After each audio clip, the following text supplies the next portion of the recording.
Hey guys, it's Harleywood. Today on the table is my brand new ESEE 5. Very excited about getting this.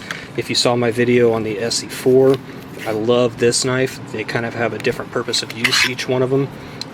ESEE 4 could be a tactical fixed blade, or it could be somewhat of a bushcraft knife. It's probably not the first choice for true bushcrafters, but it is a fantastic knife nevertheless. And now I have upgraded to the big brother. This is the ESEE 5, and I have chosen the Blaze Orange. So let's talk about how freaking thick and huge this knife is. To put it into perspective, let's look at the thickness of the ESEE versus the thickness of the ESEE 4 versus the ESEE 5. The ESEE 4 is 3/16 of an inch. This is a whopping 1/4 inch.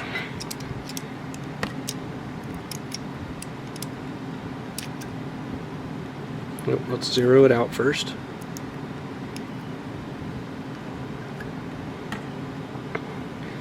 That is a huge piece of steel. It's 1095 high carbon steel. You can see this one here coming in right at the 3/16 of an inch, 3/16 of an inch. Still a great blade, but again, kind of a different purpose of use. This one, I would not call this a bushcraft knife by any stretch of the imagination. Could it be a survival outdoors knife? Absolutely. In fact, that's what it was originally designed for. It was originally designed for helicopter pilots in South America. If they went down, there's a glass breaker there.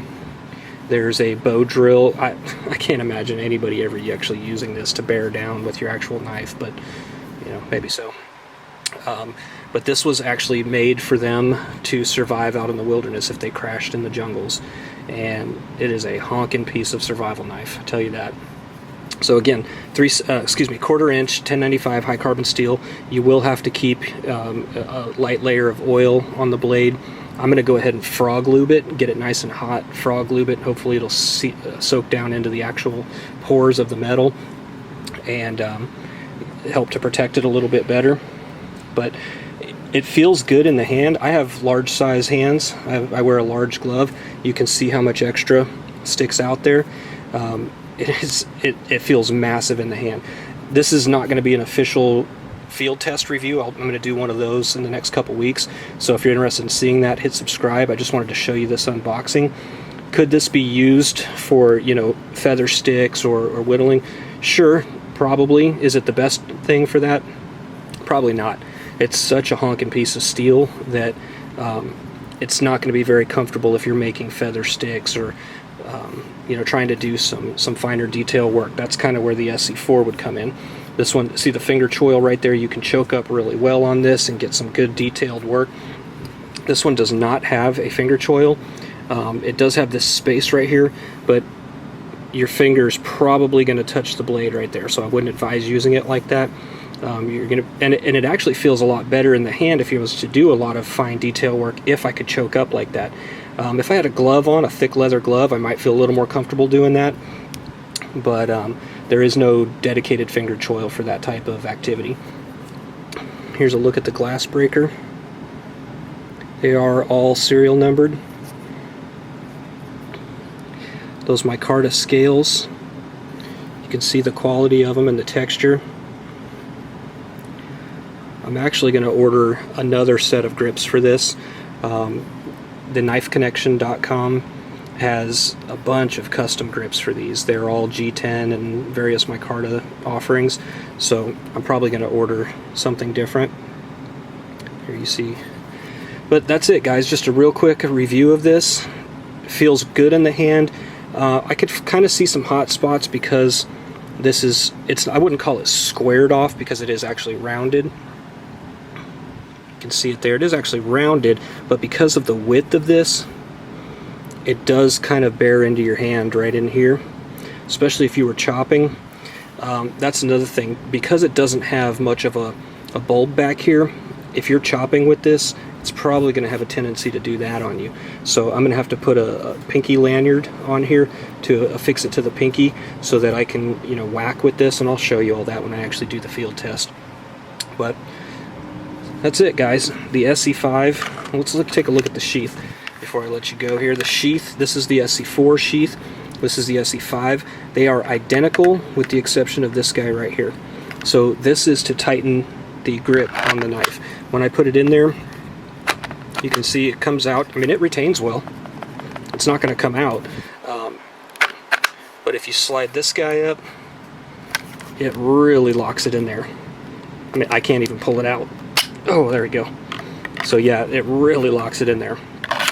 One of the complaints I had about the ESEE4 sheath was it came with these malice clips here, and when you tried to affix these, they would actually end up at angles like that, not straight like this. So getting that into MOLLE webbing, you know, on a tack vest or on a backpack was almost impossible. The ESEE5, you could probably get away with it. The only thing, so those are straighter, however they're not aligned. Let's see here, oh, maybe it's me that's not aligned. Okay, there we go. So they're still, oh, there we go, still a little bit of an angle, but much less pronounced than the ESEE4. One of the things that I don't like though about doing this is this side here is riding up on the spine of the blade, and it's not laying flat like this one is. This one is able to lay flat because that's very thin right here. So that's probably the reason that the ESEE5 doesn't come with these. However, if you had them from a, you know, an ESEE4, I think you could make it work. So what it does come with, here's the rest of the package, are these goofy little survival cards that they throw in here, and then this paddle clip. I'm not going to pull all the actual hardware out, but here's a look at the paddle clip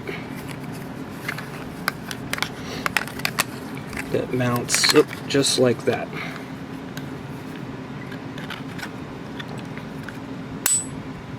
It's a decent clip. I mean, for those of you guys who are running like some of these hybrid holsters, you know, that have the inside the waistband with the metal clips, or even outside the waistband with the metal clips. In fact, I have a set here that I had pulled off of my Aegis hybrid. It's very similar. It's a very similar clip. I'm probably going to buy a different sheath for this though. That Knife Connection website, I'm going to do a review of that stuff, so if you're interested in seeing that, I'll show you the review of the new G10 grips, as well as a new sheath that I buy, because I don't know, this just isn't going to cut it for me. Not a big fan of that one. I mean, it's not horrible. Lots of guys run it, but it's probably not the best quality. So let's see what else. I think that's it. We covered the goofy little dowel rod thing there. I don't think anybody uses that. If you use that, post in the comments and let me know. I'd be very surprised if anybody actually uses that. Honkin' piece of steel. There it is next to the ESEE4. It's a 5 1/4 inch blade, I believe.